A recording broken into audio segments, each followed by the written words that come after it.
একটা খুব ভালো প্রজেক্ট এসছে তোমার কাছে, এই যে ভাবা বা এটা একটু প্রসেসটা যদি বলো। সেটা ডিপেন্ড করছে ক্যারেক্টারটা কি, মানে এটা নয় যে যেই প্রজেক্টে যে বললে ভালো প্রজেক্ট এসছে সেটার পেছনে আমি খাটবো, বাকিগুলোর পেছনে খাটবো না, ব্যাপারটা এরকম নয় আমার কাছে।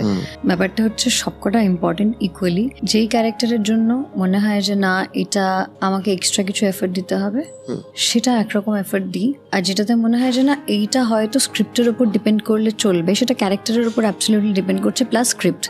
অনেক সময় স্ক্রিপ্টেই সব কিছু বলে দেয় যে কি করতে হবে, কারণ স্ক্রিপ্ট ভালো হলে এমনি হয় অ্যাকচুয়ালি। কিছু ক্ষেত্রে ক্যারেক্টারটা কমপ্লিকেটেড হতে পারে, সেই সময়টা স্ক্রিপ্ট হেল্প করে ডিরেক্টর, যে রাইটার যদি থাকে আলাদা কেউ তার সঙ্গে কথা বলে। বাকি তো ডিরেক্টর আছে ফ্লোরে। আমাদের এখানে অবভিয়াসলি অতটা সময়ও দেওয়া হয় না, কারণ আমাদের এখানে ধরো খুব শর্ট টাইমে সবটা হয়। আজকে বললো হয়তো 1 মাস বাদে শুটিং, বা ধরো 15 দিন বাদে শুটিং, ওই 15 ডেজ তুমি বারবার করে স্ক্রিপ্টটা পড়ে যেটুকু বোঝা যায়, যেটুকু হেল্প ডিরেক্টরের নেওয়া যায়, ওর মধ্যেই যা প্রিপারেশন আর কি। এবার যার যার নিজস্ব একটা প্রসেস আছে। আমি ইনস্টিংটিভ অ্যাক্টর বা আমি মেথড অ্যাক্টর নই, তো আমার মনে হয় যে আমি খুব বেশি ভাবি না।